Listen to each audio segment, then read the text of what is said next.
Welcome to my channel, guys!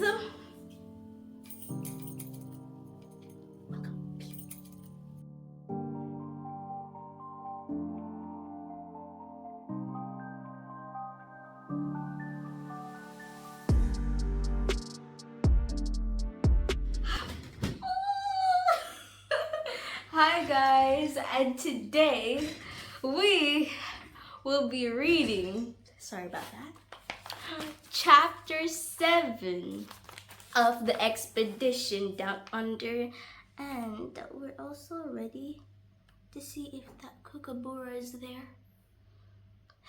This is a serious mission. Anyway, chapter 7. Now we're gonna see if Mr. Kookaburra is there or not. It could be Mr. or Miss, anyone. Hopping with the kangaroos was good exercise. The sun wasn't even up yet, and I was getting tired and thirsty. But the kangaroos kept going, and they looked very rested. Don't they ever stop? Panted Phoebe, hopping next to Tiki. Kangaroos can hop for a long time. Well, fun fact. Hopping takes less effort than running, and the kangaroos use their energy more slowly than we do. Miss Risley said between hops. Oh great, said Alden. How do we ask them to stop? They'll stop soon. They'll be wanting their breakfast, Tiki said. And sure enough, we could see the large boomer was coming to a stop near some thick grass. We hopped off our pogo sticks and flopped down to the rest next to swampy-looking water hole. Hip Hopping Rules by D.A. Of all the animals in the world, only a few get around by hopping. Of these, kangaroos may be the champion hoppers. They use their strong legs and long feet to speed along, hopping at up to 40 miles per hour. To move slowly, kangaroos have to use a whole other form of locomotion, I should say. First, they balance on their small front paws and tail.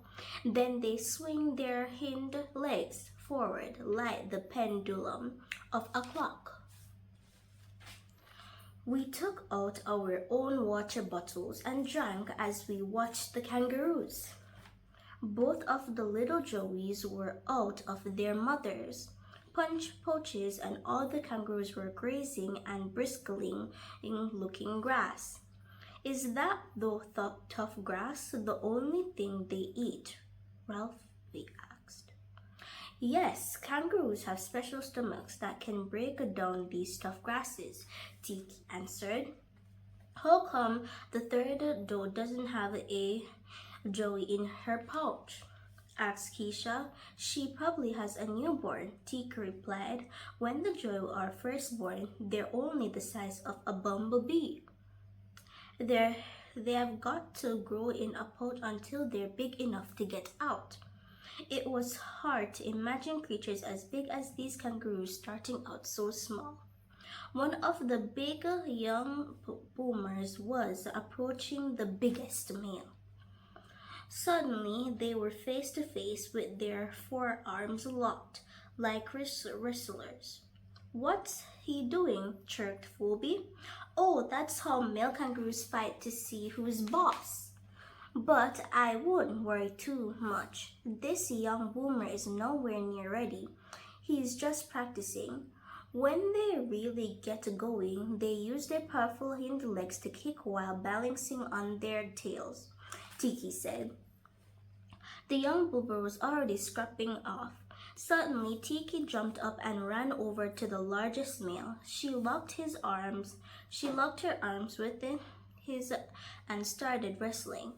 We couldn't believe our eyes. They were swinging back and forth until finally Tiki twisted free.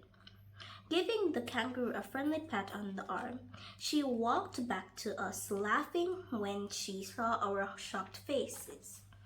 Well, It's a great way to stay in shape when you're far away from a gym. She calmly sat down and took a drink of water. I had never met anyone like Tiki before. All in all, it was a peaceful morning. We loitered in the grass and watched the young Joeys playing. The sun was coming up and the sky was turning a deep, rich blue. It was getting very hot. I was just dozing off a little, thinking about the sound of a kookaburra's laugh. Tiki sure packs a punch.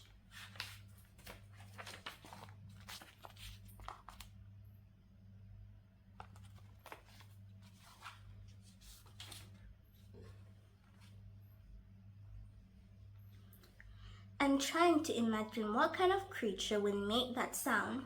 Something big, something so huge it made the ground shake. My eyes popped open. The ground was shaking. The big boomer was thumping the ground with his legs. The whole area vibrated with the power of his thumps.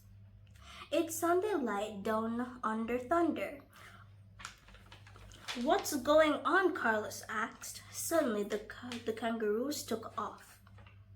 The mamas waited for the little Joeys to jump into their pouches, then bolted off after the others. "Dingos!" Tiki yelled. "Grab your bogo sticks and head for the hills." I couldn't see any hills, but I grabbed my stick and started hopping from the mump. The kangaroos were going so fast that I couldn't possibly keep up with them. I wasn't the only one. Suddenly I heard a horn, and the magic school jeep, Pilot Baileys, was pulling up next to us. We gratefully climbed in. My legs felt like they'd never hop again. Follow these kangaroos," the first said.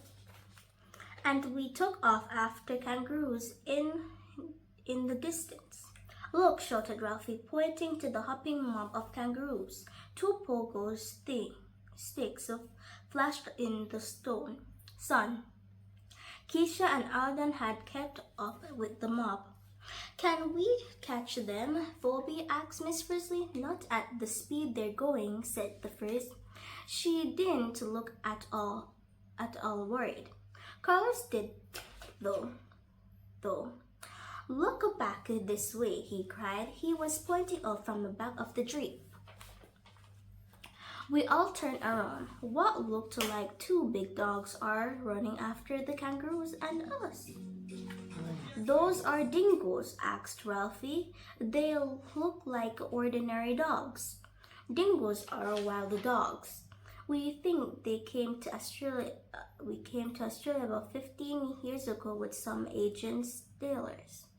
Dingoes don't get fed like your dogs, so they have to hunt. But no worries, it looked like these poor dingoes are going to stay hungry today." "Faster, Miss Frizzly, let's dog those dingoes," Tiki said. The dogs were slowing down. Finally, they turned around and trotted away. Australia Field Guide, a dog called Dingo. Dingoes are wild dogs that live only in Australia. They usually hunt alone or in pairs and live mostly on small mammals, reptiles, and insects. When small game is scarce. However, dingoes band together in packs and tackle large animals like sheep and even kangaroos.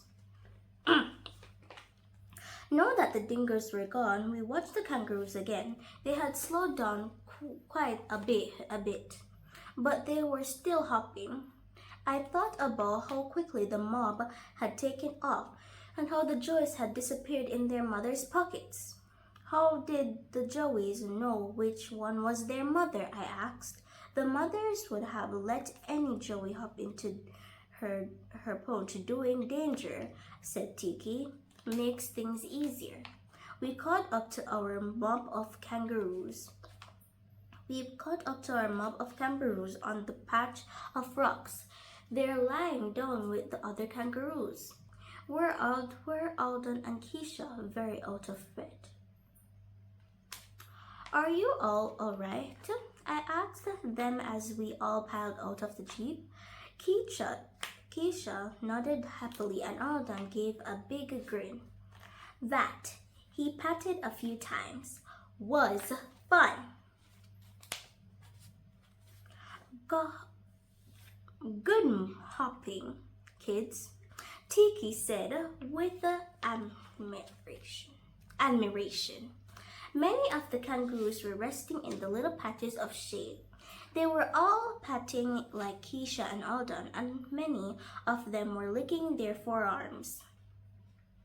Why are they doing that? Asked Wanda. That's the same thing I'm asking.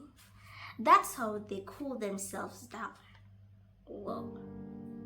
The patting helps them give off some heat, just as it does for other mammals, and the thin skin in their forearms makes it easier for the coolness of their wet tongues to spread through all their bodies, Tiki said. Well, I'm sure glad they're safe, Keisha said. Some of the kangaroos were lying down and going to sleep. Miss Frizzly smiled at Alden. You learned to hop, Alden? Alden looked thoughtful.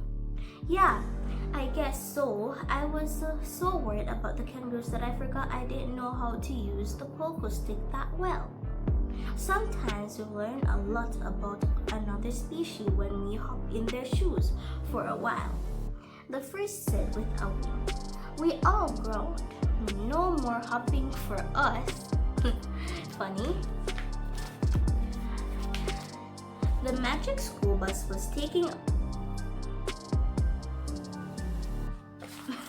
well, I guess again, chapter 8. But again, please tell me what you learned in the comments. Like, share, and subscribe. And please remember to get the copy of The Girl Who Found Her Voice Through Therapy, both Series 1 and Series 2. Purchase now. And also the Aria book about the science whiz. Bye! Marker.